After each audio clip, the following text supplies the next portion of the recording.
5:30, start the day off together before the vendors' tents open up, and let's shoot some strong shots. Yeah. Oh, beautiful. Man, look at this background, Joel. Oh, yeah. God. Look at it. Gorgeous.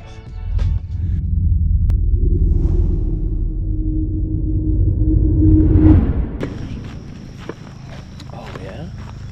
Good morning.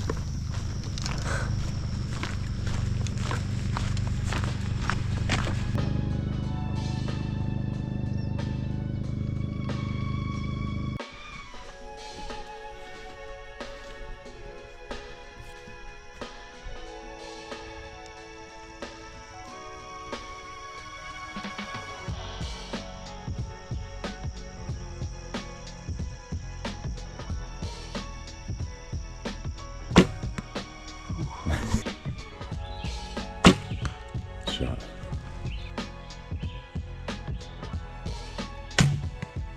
Good arrows here.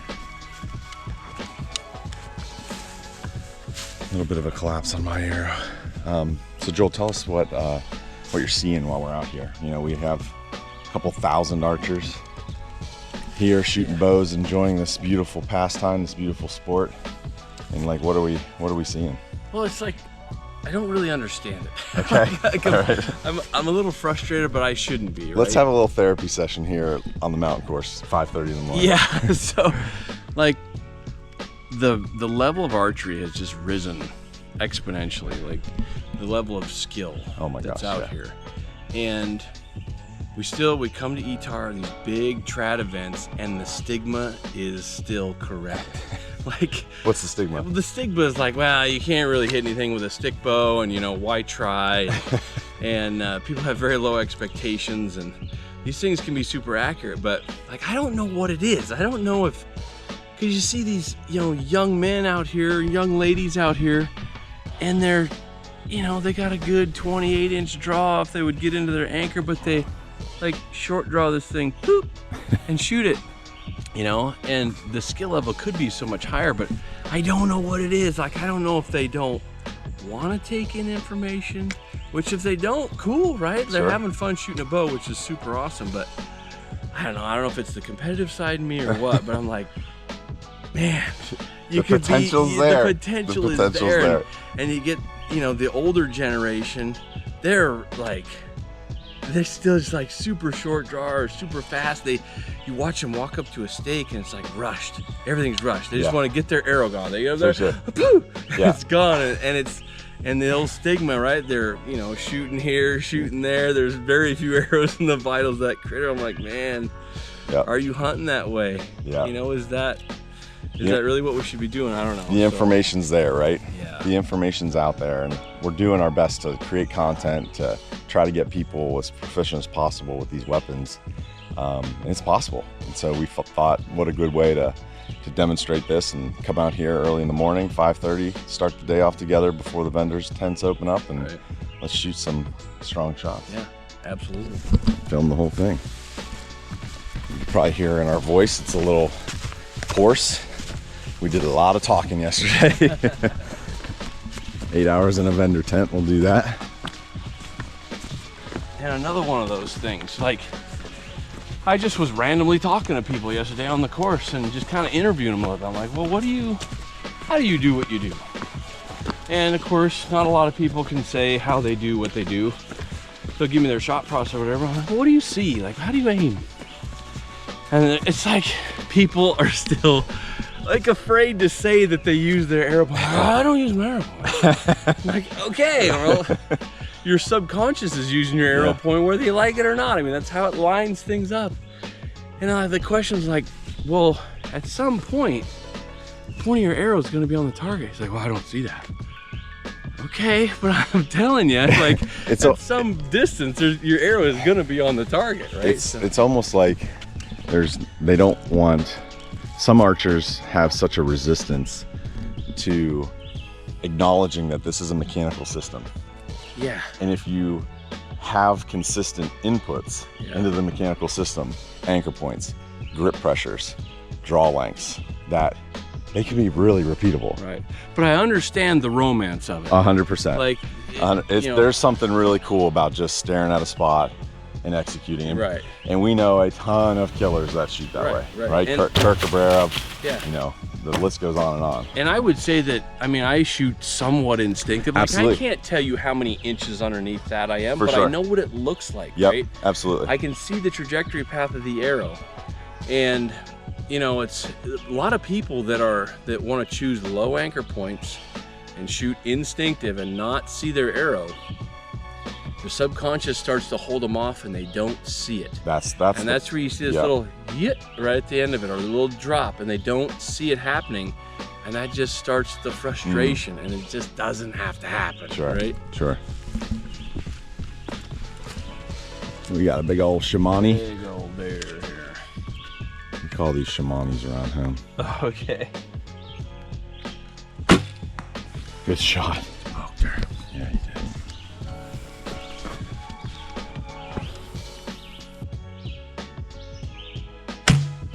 Beautiful. Oh, I didn't even see the antlers in the tree branches. That's a buck. Oh yeah. Whoops. Shot the wrong deer. Filled my doe tag on a buck. Tell me about your rig you're shooting. So I've got the Black Widow PSA Ironwood, and I love this thing. I just like the look of them. I mean, they shoot great, they look cool. And like the reason I shoot a Black Widow right now is I'm trying to replicate a picture from my childhood of this fella. I don't know who it was. Probably Bowhunter magazine. Maybe it was Trad Bowhunter. I don't know what it was. But it was this fella standing behind a 6x6 bull elk. And he had a gray bark MA2. Hanging in the antlers of this thing, right? Like, not like today's grip and grins, but this was like, he's standing behind it and that bow is laying across those antlers. He's wearing full tree bark camo. It's a gray bark bow, because that was one of the only two colors back then. This is like 80s type stuff. And I just want to replicate that. Like, I want that picture. So your goal is to... My goal is to shoot a bull this year with a Black Widow. And hang that and I'm going to replicate that picture. That's awesome. So, like I'm working on a new anchor point. All right, let's talk about it. And I don't have any references on here, but it looks like I come down just below that knock point right there. And I'm more in the front, but when I'm more in the front, it's like I can almost like lock things in better.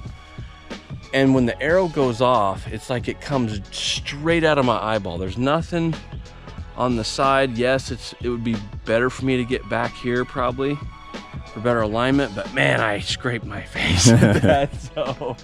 Yeah, and this is with you shooting with fingers, right? Yeah, this is me shooting with fingers. So I haven't judged the range on this, but I think I just know what it needs to look like. We'll see here. See, like that looks like it pointed right at the spot.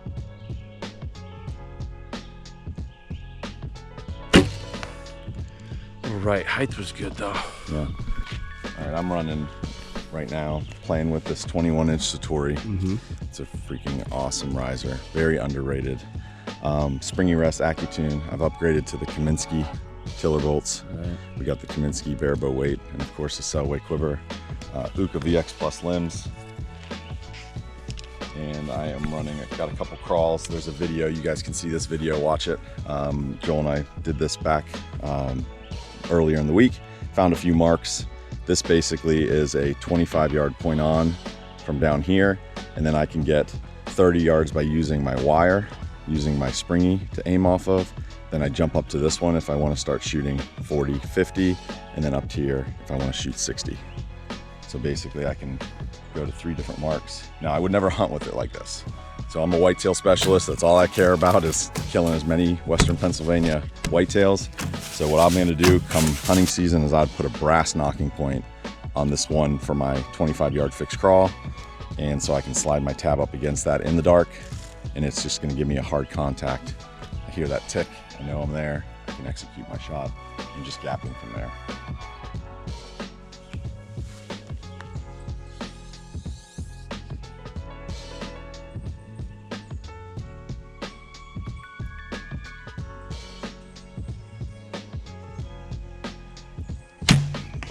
me shoot that again. See that collapse? Ugh. Gross. So it's taking too long, Matt. Yeah. Like we gotta, if we're talking about hunting time, you're not gonna be, like I've been at full draw that long on bull elk. Sure. And it gets very taxing as far as like mentally. Because you start into, why hasn't it gone off yet? This thing needs to go off. So you start talking to the device, right? And it just doesn't work out that way. So when you're hunting, every now and again, you should make a stale shot where the critter, you're at full draw, you're working through your business, he moved. So you have to, consciousness needs to go back to the aim, you reset the aim, then you're back here again. But when it does come to fruition, like there it is, this is the spot, this is happening, you got to start to work at the speed limit. Got it. Right, the speed limit of closed loop. So whether that's, it's probably not more pressure on the sear, because that may make it slower. It's more concentration on the sear. Like you got to get it going. Gotta get it going. Yeah, I'm definitely taking a while to like settle in. Yeah. So I can just too long. Put it where it's at, right there. Work this.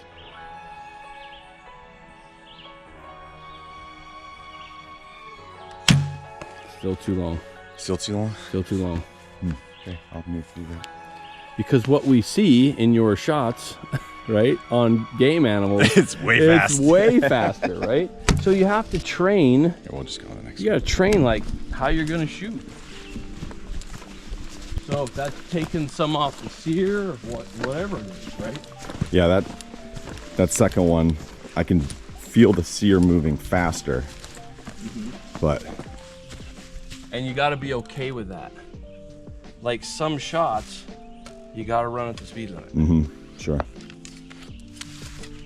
And knowing what that speed limit is key, right? Yep, absolutely. What a beautiful morning. That's the way to do it. Got a little fox here. Can you give us a commentary shot? Yeah. It's gonna be a little tough to talk because I got my finger stuck in my face, but we're gonna do it anyways here.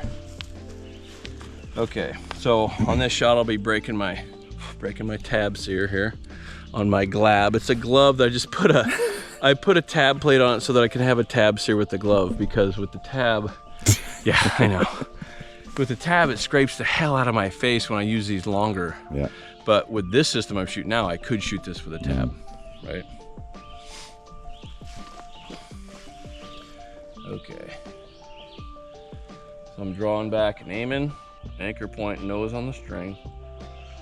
Got my aim where I believe to be the right aim. Now I'm gonna address the sear. Here I go. Easy now, working to it. Nice. That's an 11 ringer. That little speech is what gets you through that thing though, right? It's a little speech. And you'll be able to hear a lot of little speech on mine. Okay. Anchor, sink it in, get your aim. Yep, that looks good. Here I go. Oh yeah, keep it going, keep it going, keep it going, keep it going. Good, yeah, good.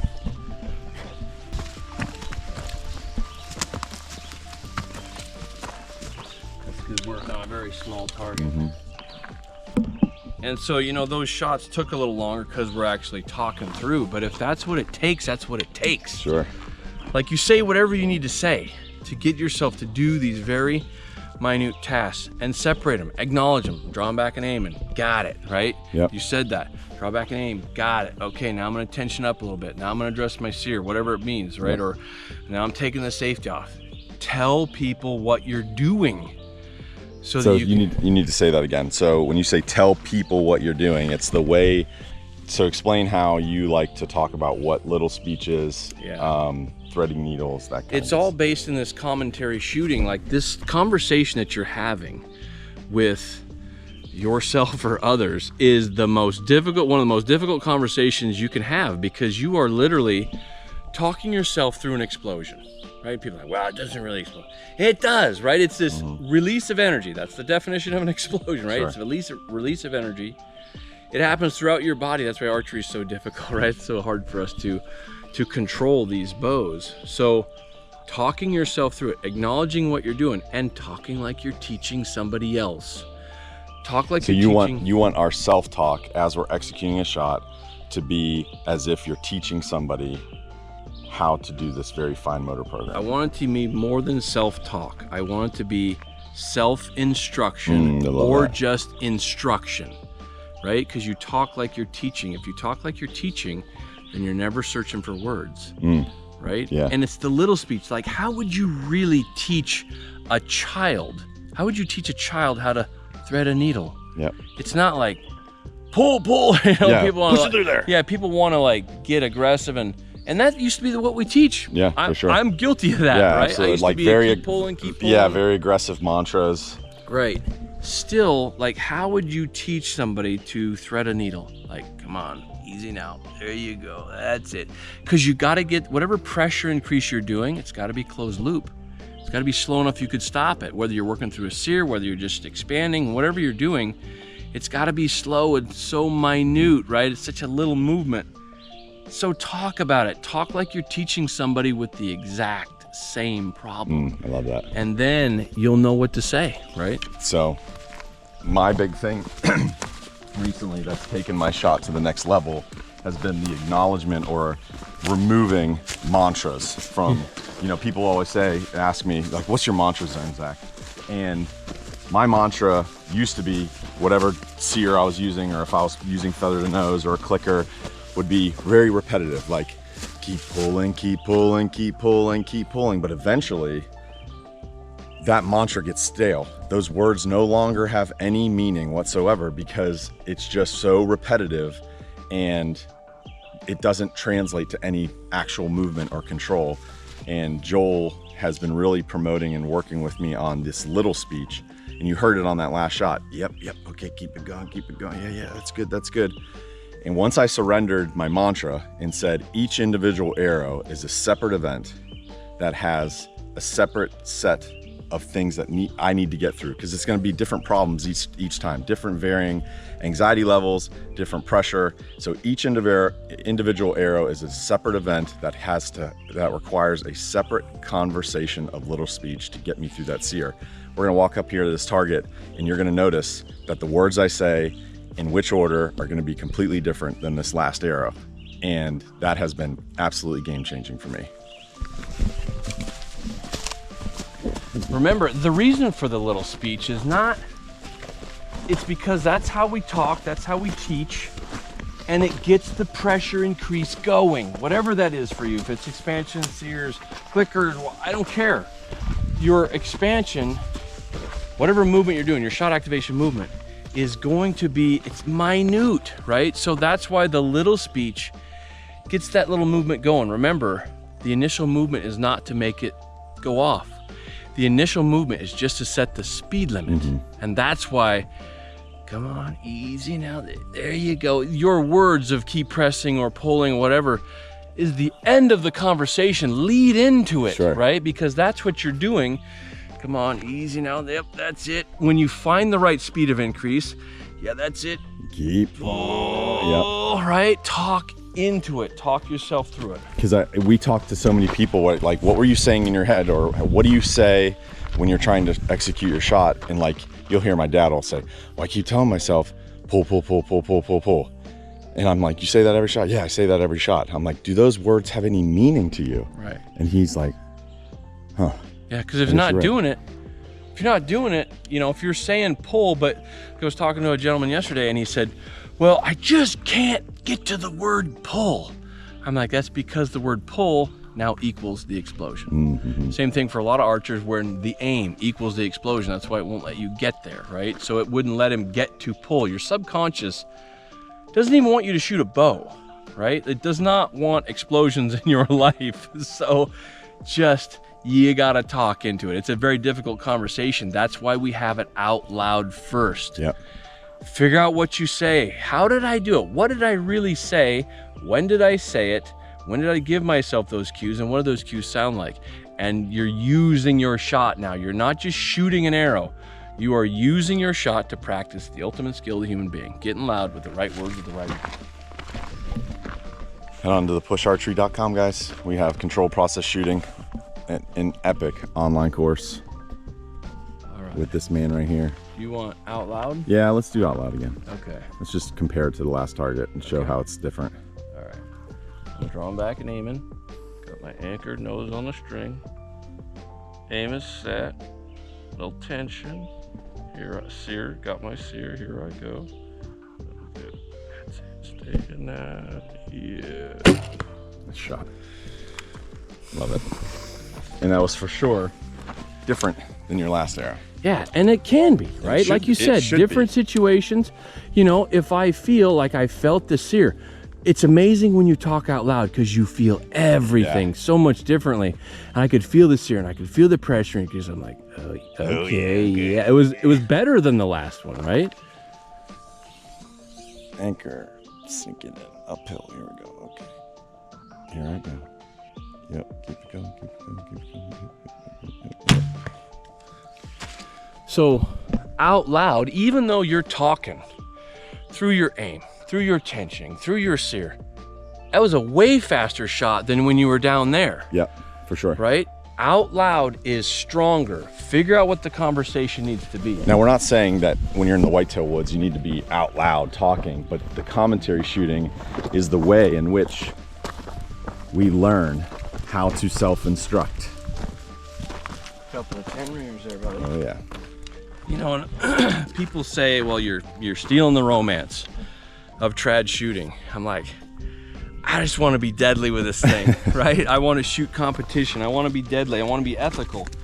So, yeah, I guess we've turned it into this process, but it's not really a process that we've made, you know, to make everybody better or whatever. We already do this stuff everywhere else in life. Explain that. Well, like when you're talking through things, like people just don't know how they do what they do. Like I asked people yesterday, or I asked a banker, or I asked whoever, like, how would you do what you do? And they're like, I don't know, I just do it. I'm like, awesome for you, but when you have to teach somebody, if you have no way to explain it, then your skills will die with you. Think about how many amazing human beings have been out here in this world that could not explain how they do what they do. And their skills died with them. And that's sad, right? Because that doesn't advance the species, I guess, right? So, you know, people already do these things. We're the masters of the unknown obvious. They already do it, but then when they get to archery, it's like they don't do how they would normally do something. They take all the speech out of it and they just want to do it. I just want to be blank-minded. Cool, but that's going to end you up with a certain result, right? And it may not be as effective as it could be, right? So this one's going to be silent, but it's going to be the same. Yeah, yep. Same thing in my head, probably even louder, right?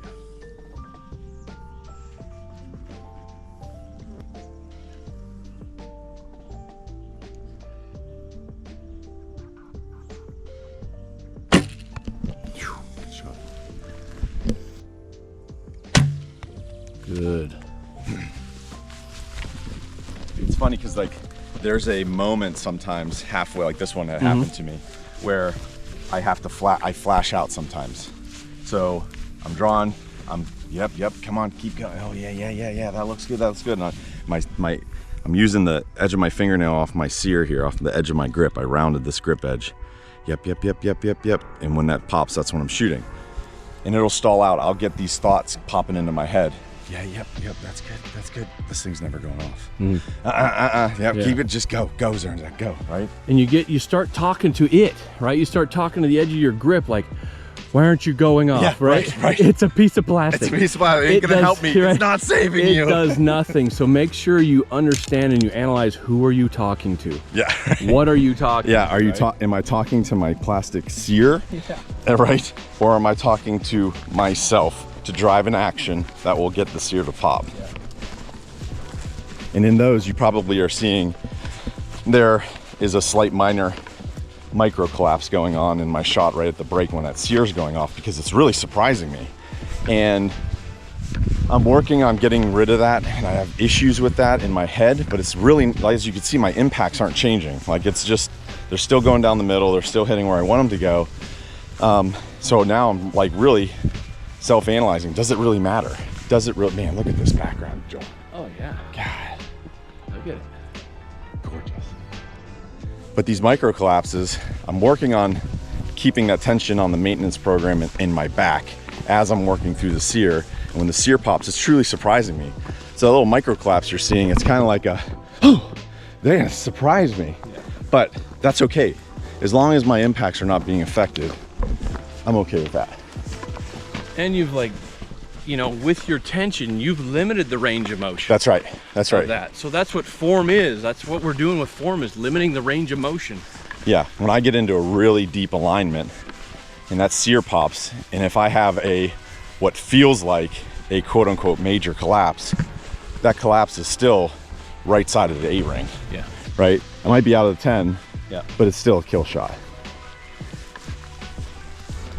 Early mornings here at ETAR. Haven't seen a single shooter. 5:30 in the morning.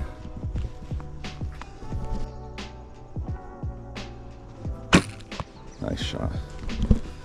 But as Matt shoots this shot, it's like, if you don't, I mean, if you're not talking, boy, it's difficult to concentrate, because talking is concentration. So let's work that thing.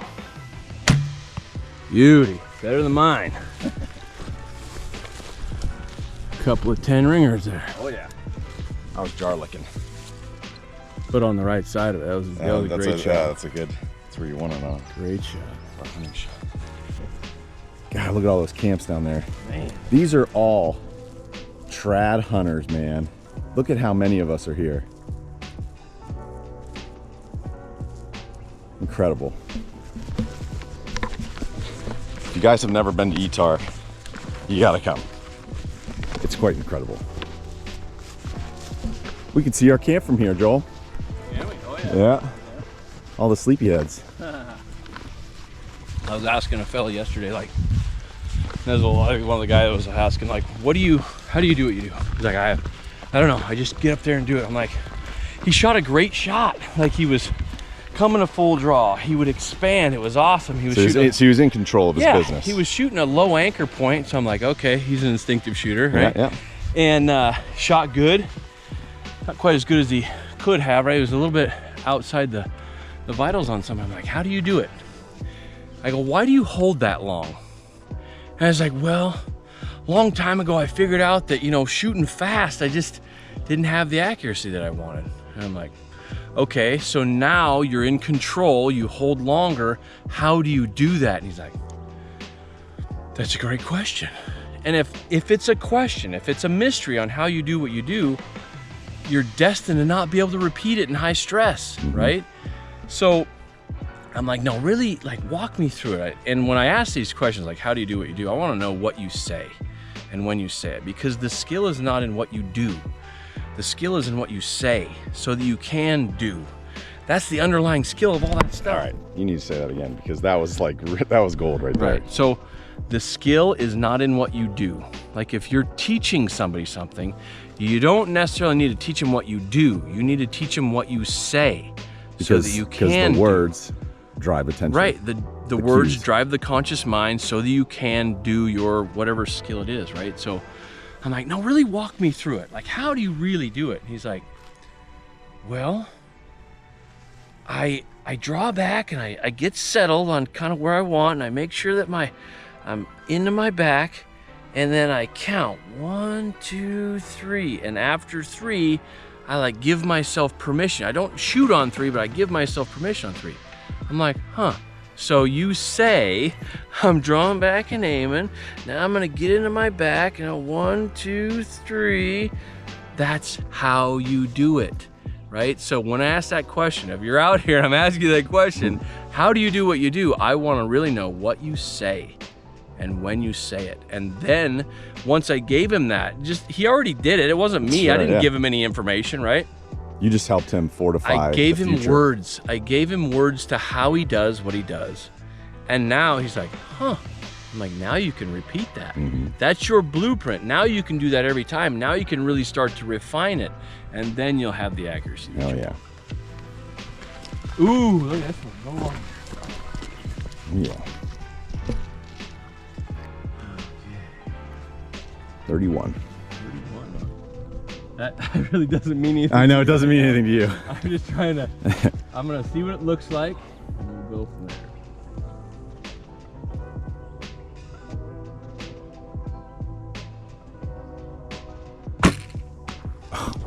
was good. Yeah, it was.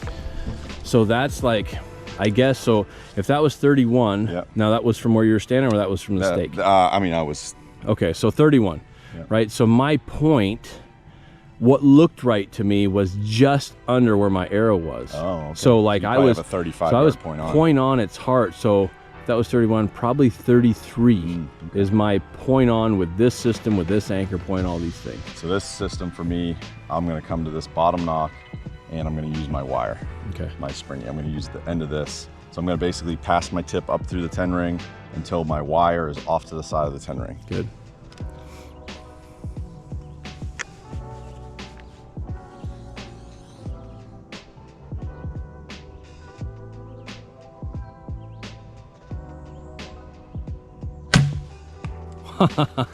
Nice work.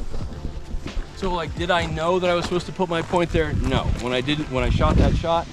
But when you look at it, you're looking at the trajectory path. I'm not necessarily caring where my point is, but that's just where it like, that's it, right? Good. So if you want to call that instinctive shooting, okay, so I I think that's where we need a little bit of, we need to clarify a few things, because earlier in the conversation as we're working through this course, you've referenced instinctive shooters a few times. Right.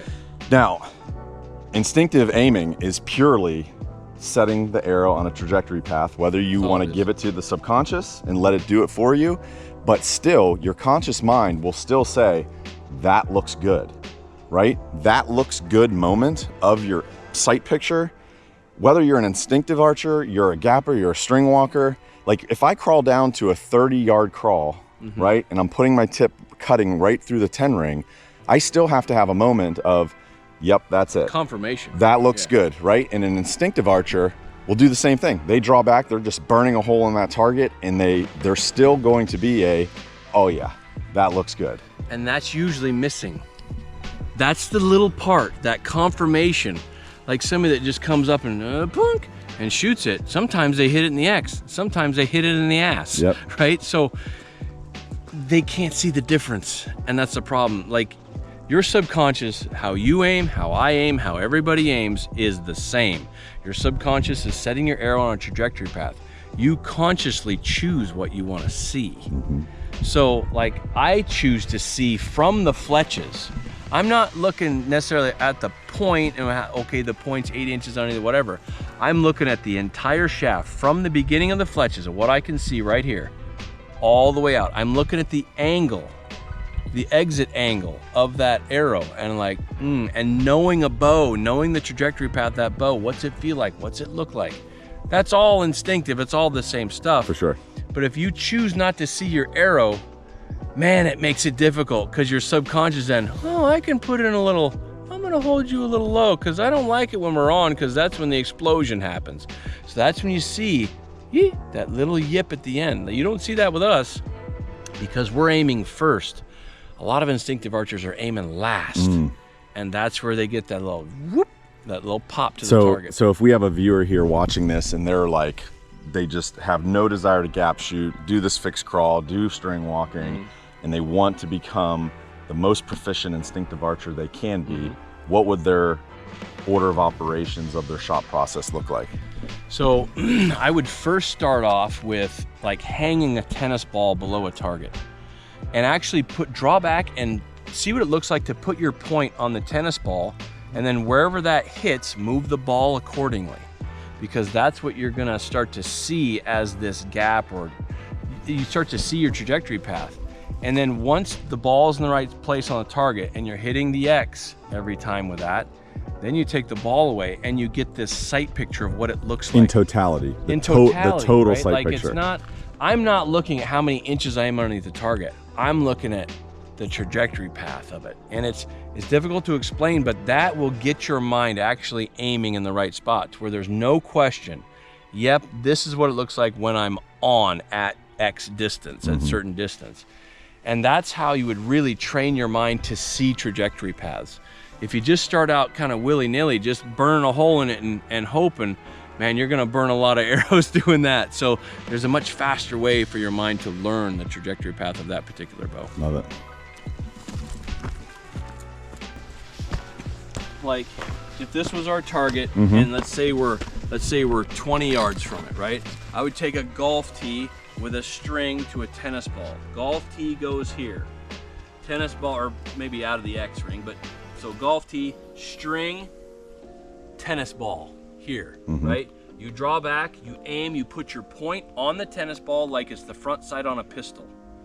Like not aiming at the tennis ball, put your point on the tennis ball. And you're still looking at the sight picture, you're looking at where you want your arrow to go. Right. Right, that's where you're focusing. Right. Put your arrow on the tennis ball, then bring your eyes back and see it as a bigger picture. Remain on the tennis ball, let it dance, right? It's always come back to center.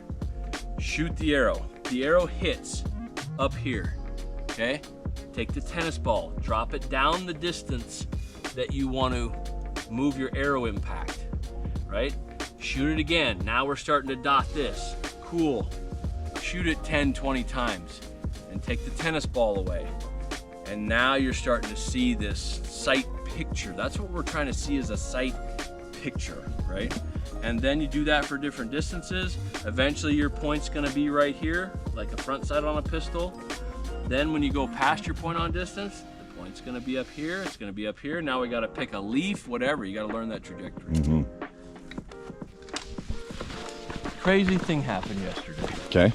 So we come up to this target, and we've got two shooters that are claimed to be instinctive. And they come up here on this target. I'm like, okay, headshots. Now I'm not saying head shoot people's 3D turkey targets, right? If they're the standing ones, but if it's this one and it's part of the target, cool, right? Yeah. Especially because I'm into head shooting turkeys now. I love it, right? So we step up to this target and I'm like, okay, we're doing headshots. First one, I smoked. I mean, right under the head, right in the middle of the neck. It was a good shot, right? The guy that hadn't been hitting much, he absolutely center punches this thing in the beak. The next guy that hadn't been hitting much, absolutely center punches it in the forehead, right? So that being the old pick a spot thing, yeah, it's real, aim small, right? miss small, right? It's real, but what it does is it gives your subconscious mind a better anchor point for your float, whatever you call it, your sight picture to anchor to. So it really came to fruition on this thing. I mean, we put 4 arrows in this thing's head and took awesome. a picture of it. That's cool. Okay, so we're head shooting. Head shooting.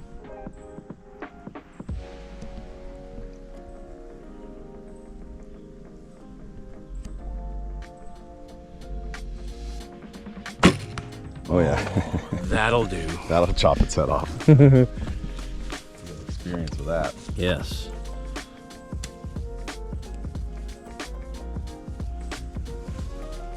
Let's work speed limit here. Yep. That thing ain't gonna be strutting there forever.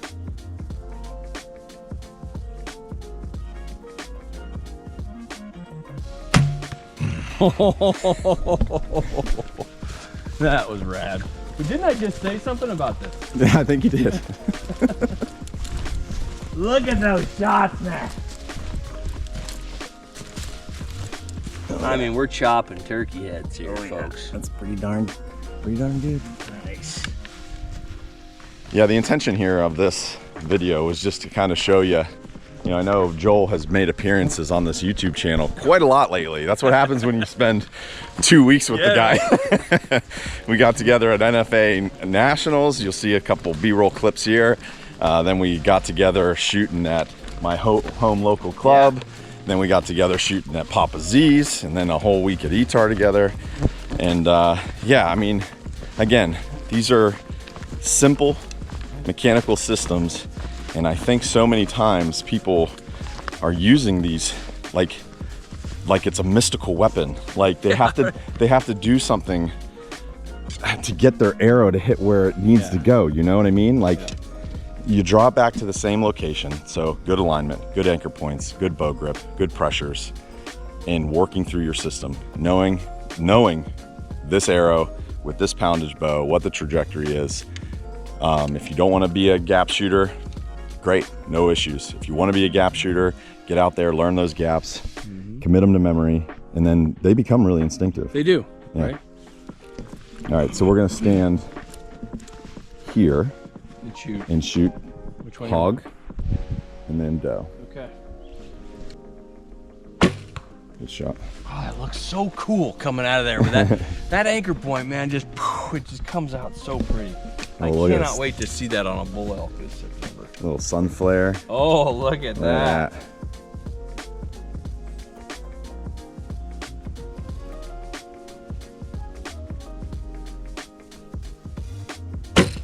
Good shot. Oh, yeah. Hog, toes down. Want to be a little bit more vertical with my bow, meaning my toes are pointing down the hill.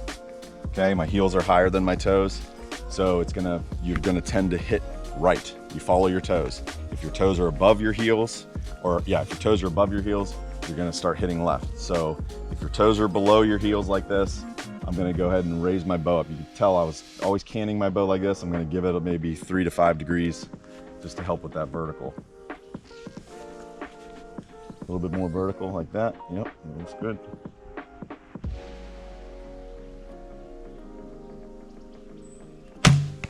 Nice work.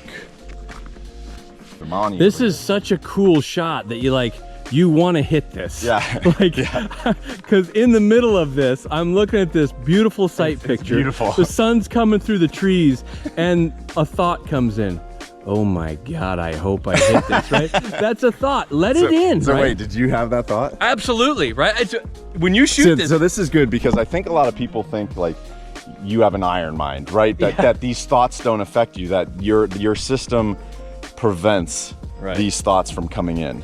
And that's not the case. No, not the case. I let them in, right? Like, you can't stop thoughts. You can't control thoughts, but you can always control your thinking. So yes, in the middle of that, I'm like, this is gorgeous. I hope I hit this thing, right? So yes, I have those thoughts, but I instantly go, come on, man, back in it, right? And I start my pressure again on my sear. But it happens to everybody. So don't be afraid of it. Use it. Use those thoughts. Let them in, because you get good reps in kicking them out. That's the key, right? I love it. That's the skill here. So what I'm saying is, Matt, don't screw this up. Well, I hope I hit Look at that sight picture. Ah, it's gorgeous.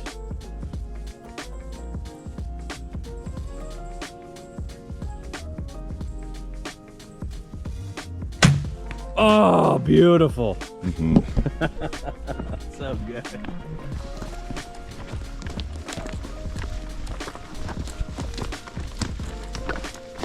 Good job. Shanks. That's a couple of 10 ringers for that beautiful target. Oh yeah. Yeah. Jar looking again, huh? Yeah, that's okay. I got them for you. All right, so yesterday we were shooting the pig pen course with Greg Krause, Maddie, and Joel. You guys probably have already seen that video. I shot really well, was happy with it. But afterward, Joel and I were having a conversation. My hands were shaking. I was nervous. I want to shoot well on film. It was the first time shooting with Greg, first time shooting with Maddie since we were in the UK with her. And I was telling Joel that I know I should be very happy with how I performed, because I got through every single sear. I rose to the occasion, got through every sear, shot good shots, but I couldn't reframe it in my head. I was mad that my body lets those adrenaline dumps happen, because I don't like the symptoms. I don't want the symptoms. And I have not yet in my archery journey come to the conclusion that I'm never going to get rid of those symptoms, the shaky hands, the heavy breathing, the adrenaline. And so I should be looking at that whole event, that whole video, as a positive, because I shot well and I got through my sear and I conquered, right? But why don't you talk about that a little bit? So you're trying to get rid of the symptoms and you weren't happy with it, but I'm like, you gotta learn to use it, man. Like, it may never go away, but you shot well through that. So it was even better life building skills, more powerful, that you shot how you shot, even though you were having those physiological reactions to that. Like, you ain't got a control of how much adrenaline you got in your system, bro. So, what are you gonna do? So it's powering through those physiological changes and understanding that they happen, and yes, they will lessen. The more confidence you get in your shot, the less those things will happen. Confidence, the definition, my definition, is understanding how you do what you do. Like, you gotta understand that you know some things. You know that you're gonna draw back and aim. You know you're gonna tension up. You know you're gonna address the sear, and you know you're gonna talk through the pressure increase on the sear. Those are not mysteries. So relish in that, right? They're not mysteries. You know exactly what you're gonna do. You don't know what the results are gonna be, but why wouldn't they be good, right? Why wouldn't they? You've aimed it in the middle, you've got your tensions in the right direction, as Tom would say, and you're running your sear system. It's gonna break as a surprise, therefore no pre-ignition movements linked to the trigger motor program, right? All the stuff that we teach, but don't be afraid of that stuff. Like, you're out here, you're on film, you're putting yourself out there.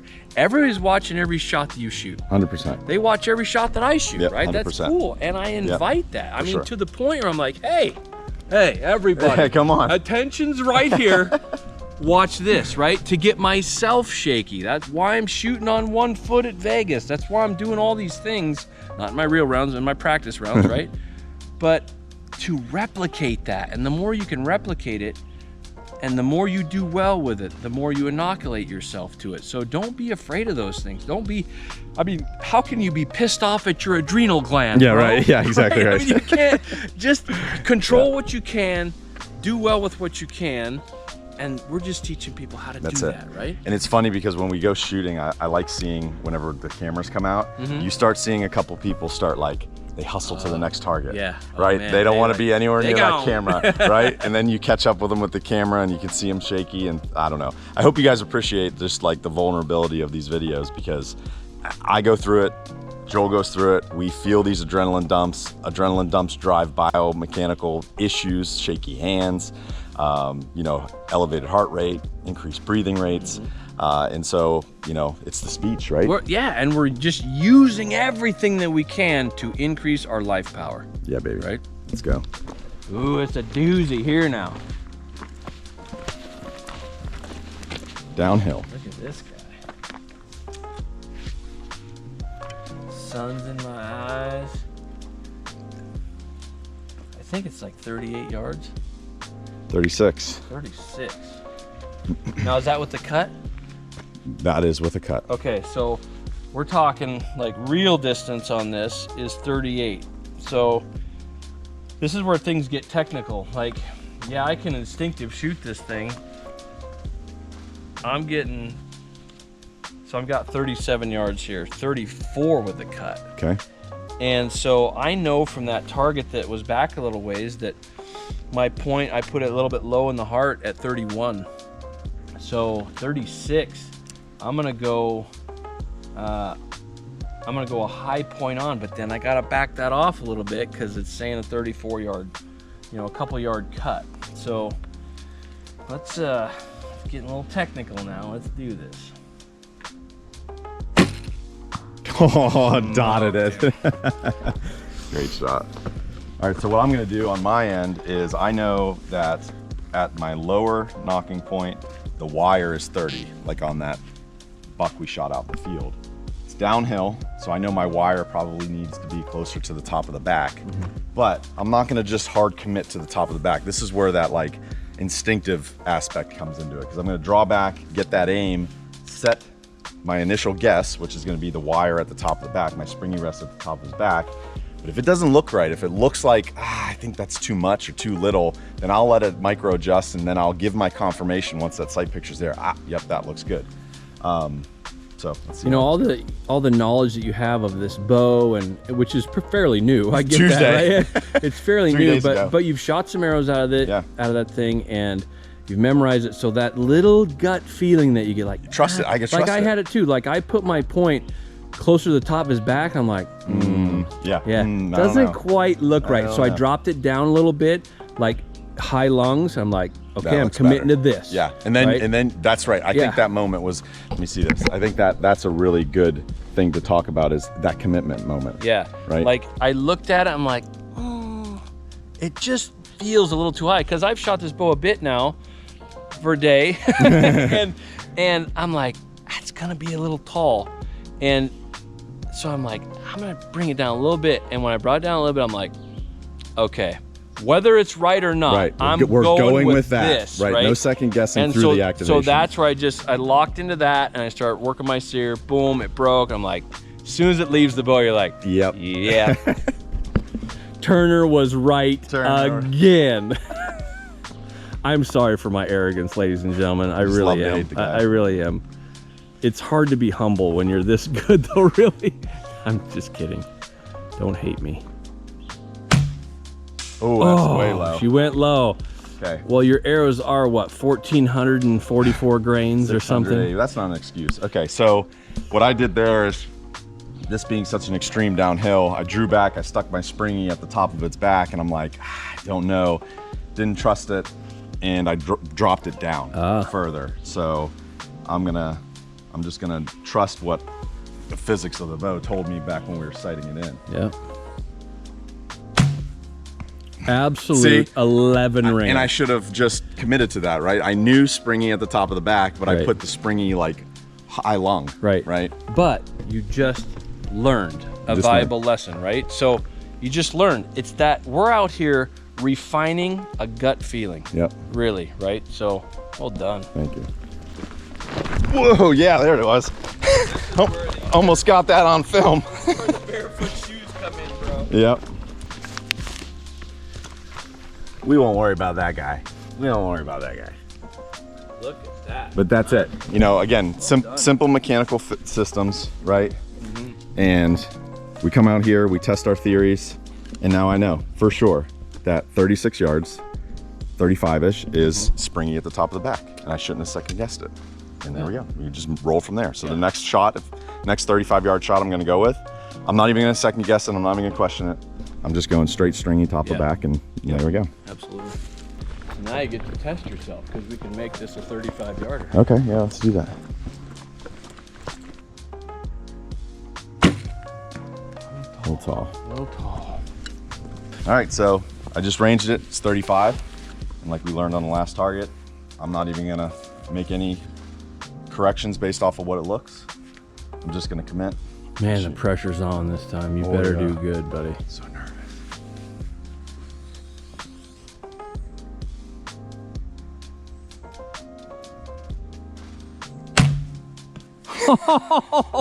I guess you were right. Beautiful shot. Holy mackerel. See, it's weird with these arrows because they're so long that it looks like I'm sending it to the stratosphere. Right. When I put the springy on the top of the back, I have 6 inches of arrow out the front of the bow. Yeah. And it just looks like I'm shooting so long, and that's why I always second guess on these little longer arrows. So I point on this thing. It's a little bit long there. Yeah. Nice shot. Thanks, buddy. But like last night when we were shooting at that elk, right? You know, what we were doing on that elk last night, Joel and I were basically not missing the 10 ring from 40 yards. Yeah. And we shot, what, 7, 8 arrows at it maybe? Yeah. Over 2 ends. And I know that looks impressive, but honestly, it's just setting the bow on a trajectory path. And you just execute your shot. You remove the aim. Distance isn't anything. Whether it's 40 yards, 35 yards, or 20 yards, the process is still the same, as long as you know what that sight picture needs to look like. Again, if you're an instinctive archer, or you're a gap shooter, or you're using monuments on your bow to help with, set it, confirm it, move on. And once you know, all this stuff we talk about, instinctive shooting and all that, that's really only up to point on. After point on, we're all pretty much the same. Yeah, right. Right? Because then you're looking, you're looking through everything. Over it, you're looking at monuments on your bow, or you're not, or whatever. But it sure is handy to know that at 40 yards, I can put my shelf at the bottom of the 10 ring on an elk. That's right. You know? And that's what, at 40 yards, I was taking my springy rest and basically putting it at the top of the elk's back. Yeah. Right? Because that's a bigger target, and I was dropping into that 10 ring. And once I found that it took me 1 arrow to find that. Yeah. The first arrow dropped in low, I went, okay, now I know. Now you know. And so it wasn't difficult to do that. Like, I shelf at the bottom of the 10 every time. And they just keep dropping. And I need to know that, because out west, we're shooting 40 yards, right? Shot. Well done. Couple of 10 ringers. Oh yeah. Woohoo! That's good. Nice.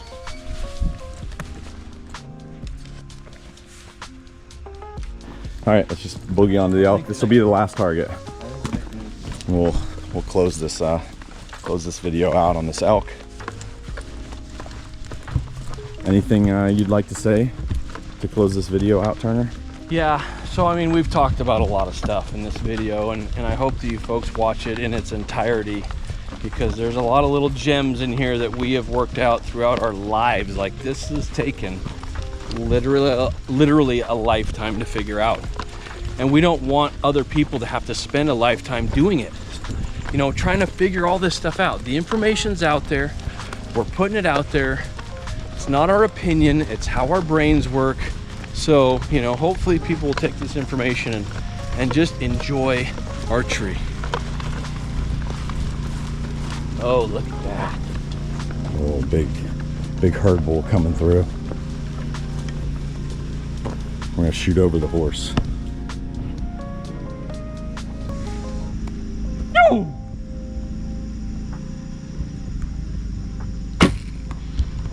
Oh, we're taking that one home. Dead bull. We're taking that one home.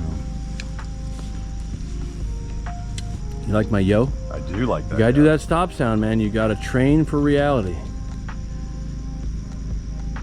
Yo, bro. Got him.